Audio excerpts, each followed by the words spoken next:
What's up, YouTube? So today I just want to spend some time talking about what my current diet looks like, why I stopped eating plant-based, vegan, why I returned to a paleo diet, my history with paleo and veganism, and what I eat now. So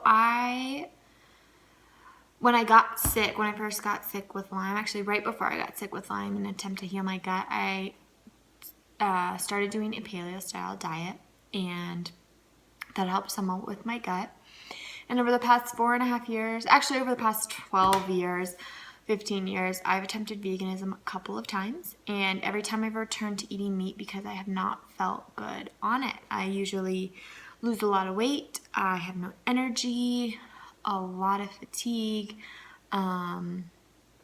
issues with anemia.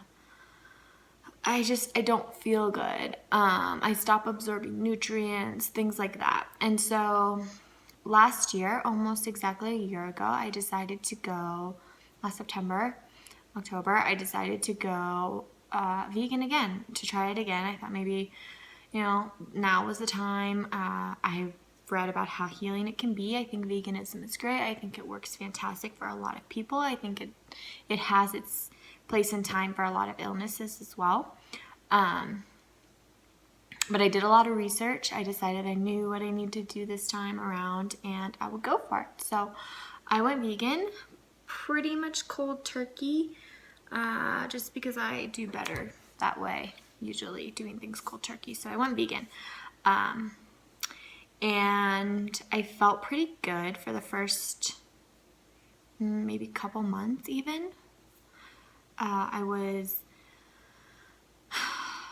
My digestion felt better. I was going to the bathroom more regularly. I just overall thought I was doing the right things. And as I progressed with my vegan diet, I was feeling horrible. Some of the symptoms that I had were, a lot of my Lyme symptoms were coming back. I was dealing with just insane fatigue I'd never experienced before. I have dealt with a lot of fatigue with Lyme, and I was at the point, but never to the point where I couldn't get out of bed to do what I needed to do in my day. And I got to the point where I couldn't get out of bed. I mean, my parents would bring me dinner in bed because I couldn't sit at the table long enough. They were helping me do everything. I could barely get up to shower or walk to the bathroom or the kitchen. They were driving me to my appointments. I had no motivation to even do my treatments. So the fatigue was horrendous. A lot of my other symptoms were coming back. Brain fog and ear ringing that I had never experienced before, like to that degree. It was so rough. I couldn't process anything that was happening around me. I couldn't even watch Netflix because having to follow a screen or a plot was way too much. Light sensitive, sound sensitive. I mean, these are all Lyme symptoms, but they were also related to my gut. I had been increasing my fruit intake and sugar intake. I was trying to avoid processed sugar, but as you know, a lot of high carb, low fat vegans tout sugar, and I honestly think that's complete bullshit. Sugar is terrible. Processed sugar is terrible. I think that fruit sugar has its place in moderation, but for the most part, not the best thing for us in high amounts. I'll get there. But I was eating a lot more fruit than I normally had. Big smoothies, fruit snacks, and desserts. What I realized was I had developed major candida and fungal issues, also developed SIBO, small intestinal bacterial overgrowth, which is hell, by the way. Takes a long time to deal with, and I'm still going through all the treatment for that. I'll get to that in a minute as well. But when your gut's a mess, your brain's a mess, the rest of you is a mess, and 80% of your immune system is in your gut. Your gut is the core of your body. Like, you gotta take care of that baby. Is what I'm trying to say. But I had developed major yeast issues pretty much because of a vegan diet and the grains. I was having so much bloating, so much pain, like constant pain every time I ate, worse than I had ever had before. Constant bloating. Bathroom issues started getting worse. Like, I wasn't going to the bathroom even though I was eating a lot of fiber. It was not working for me. I felt so miserable just as a whole, as well as my digestive system. Then we did some blood work, which showed that my ferritin levels were at practically zero. My ferritin was just non-existent almost. Ferritin represents the amount of iron that you are absorbing and that's being used by your body. So clearly I wasn't absorbing my nutrients, and that was for other nutrients as well. Other levels were really low, showing that my nutrients weren't being absorbed. Again, compromised gut. And then, so the candida issues, feeling horrible, not absorbing my nutrients, just, it was a shit show, to say the least. Yeah, so those were kind of the three major issues. The candida issue, I wasn't absorbing my nutrients after having spent years and years trying to rebuild my gut because of the damage from antibiotics with treating Lyme and throughout my life. And then I just did a bunch of damage to it again by allowing yeast overgrowth. And my ferritin, was just not there. So that, of course, contributed to the fatigue, adrenal fatigue issues, etc., etc., etc. So I, about 3 months ago, decided to go back to paleo, to start eating some animal products again. I did it slowly because I do believe in veganism. I understand. I'm totally about the animal rights side of it, the ethical side of it, the environmental side of it. I believe in. Just because I'm eating meat doesn't mean I don't understand that side of it and I don't feel for it. I do have to disconnect myself. Now, when I'm eating meat, I can't think about it. I just have to do it for my health, and my health is number one. I think the animals are important. I love them. I have pets. I've grown up around them. I, love them to death. And I think their lives matter, but my life matters too. And the most important thing for me was to heal and get over Lyme and get to a point where I can be a person and live my life. And so I had to make the choice to start eating meat again. And since then, there have been some big changes. Within a month of eating some meat again, I was eating in moderation a couple times a week. My ferritin rose 20 points, which was huge. Since then, I've had more energy. I can tell that my nutrients are being absorbed. There's still a lot of gut healing to do. I'm still dealing with fungal issues. I'm still dealing with SIBO. Still working on all of those things. But, they've diminished. The brain fog is going down. The ear ringing is going down. My energy is going up. My Lyme seems to be starting to get under control again. And I just have to keep working on that. And I've realized how important my diet is in terms of healing my gut. And for me, eating a paleo style diet, modified paleo, which I'm going to explain what my diet is in a moment, has been absolutely one of the most important things and crucial things in my overall healing journey. So I want to talk a little bit about why maybe people don't do well on a vegan diet. And one of the big reasons for, I think, a lot of people who go vegan and they feel crappy, and they're like, why do I feel crappy? I should feel great, is actually a genetic issue. So there's a gene called the BCM01 gene. I have a mutation on that gene. I can't remember if it's a homozygous or heterozygous. Pretty sure it's a double mutation on that gene. And so what that gene does is it allows you to convert beta carotene, which is present in a lot of fruits and vegetables, as we know, into vitamin A or retinol. And vitamin A is kind of like vitamin D. It's so important for everything in your body. Like, it's so friggin' important. Vitamin A helps your immune system, your thyroid function. I have thyroid issues, immune issues, of course. It helps with name a system or a function in your body, and it helps with, like vitamin D, they're finding it helps with everything. I mean, all vitamins and minerals are super important, but I think vitamin A and vitamin D are some of the top ones that we really need to focus on.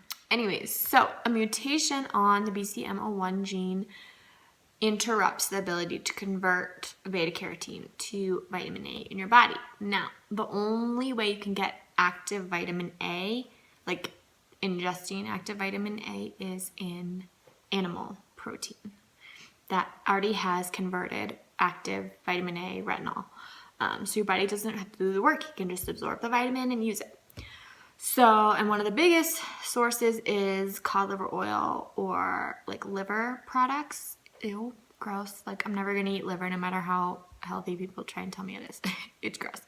But I started taking a cod liver supplement, and that just wasn't enough for me either. Like, I started doing that the last month I was vegan, and I know that made me not vegan, but I needed that vitamin A. And it still wasn't enough for me. And so a lot of people who go vegan feel crappy, and it's because they're not getting the vitamin A that they need. And it's really hard to get it through supplementation, to be honest.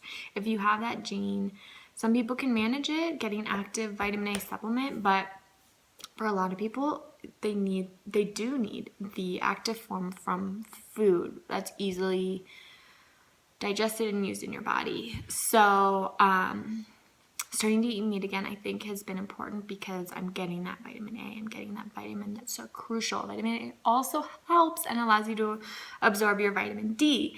So, actually, since going back to eating meat, the amount of vitamin D I have to take has lessened, so I don't have to take as much supplement. I don't have to supplement that as much. And I think it's probably because I'm getting vitamin A to help me absorb my vitamin D and all that fun stuff.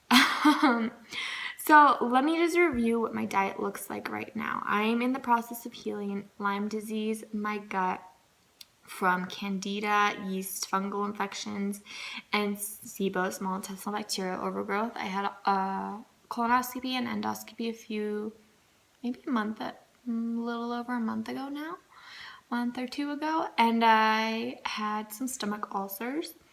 So I've been healing those. I think those are pretty much healed, but, tying up loose ends there. And just healing my body overall. And so the diet that I'm following is a low FODMAP. You can Google what that is. I'll attach a link below. FODMAP stands for all the types of sugars, so fructose, oligosaccharides, disaccharides, monosaccharides, and polysaccharides, I believe. That's the acronym FODMAP. So basically low to no sugar diet of any sorts, from fruits and vegetables as well.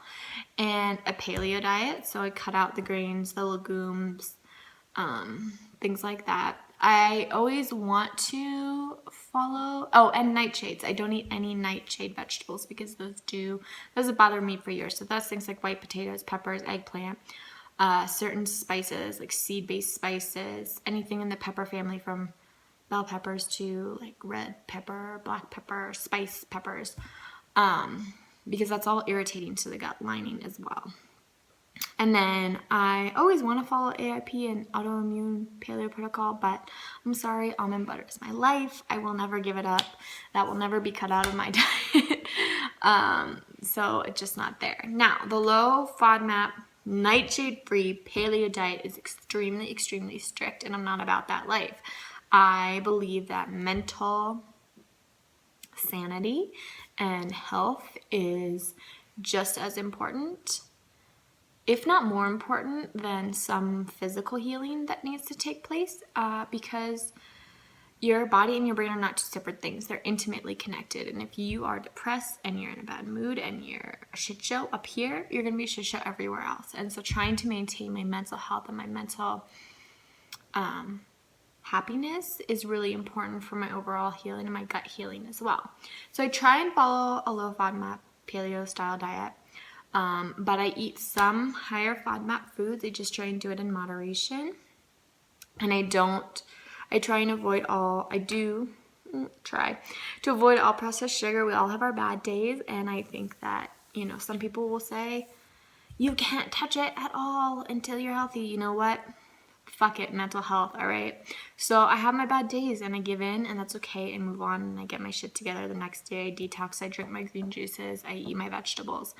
My big thing right now that I've noticed is that when I came back to a paleo style diet, I wasn't eating as many vegetables, and especially greens, and that really was detrimental. When I did transition back, I was at a point where I couldn't handle any raw food. My gut was such a mess. I could only handle cooked foods, and now I'm able to eat some more raw foods again, which allows me to get my greens in easier.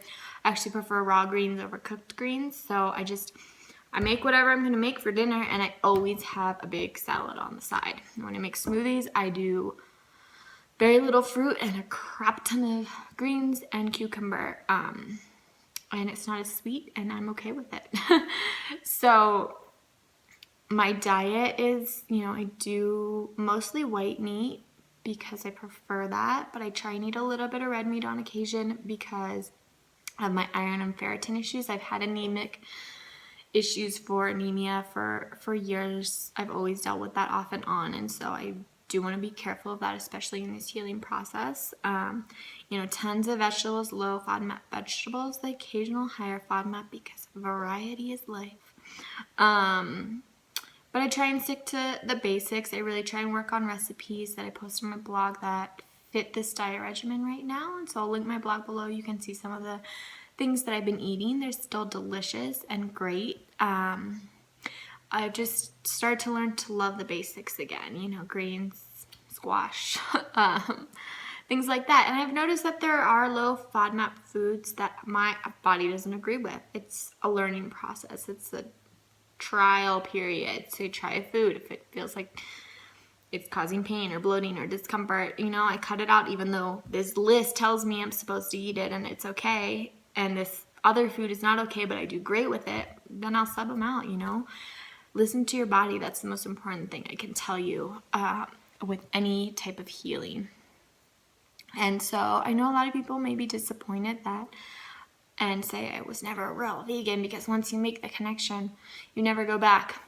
I made the connection. I feel bad for the animals, but my health is number one. And if I'm feeling and doing better this way, I'm gonna fucking do it this way. So I hope that you guys do understand that. And I think that everybody is different. You have to find the diet that works for you. So I have no problem if you're vegan. I have no problem if you're paleo. I have no problem if you're keto. I have no problem if you're a vegetarian, Whatever you find that works the best for your body and makes you feel the best, you need to do that because that's what it's all about. So I hope that this video made sense. I hope that I answered anyone's questions or I was clear in, what's been going on and why I changed my diet and what my current diet is. But if I didn't explain something well, please, please, please don't hesitate to contact me or leave a comment below with a question, or if you want me to do a follow-up video in a few months about how I'm doing and how the healing process has gone, then let me know that too. Be sure to give this video a thumbs up and subscribe if you want to see more food stuff, more healing stuff, and let me know what other types of videos you'd want to see, whether they're Lyme related or not. All right, I hope you guys have a great night, day, evening, whenever you're watching this, and I'll see you in the next video.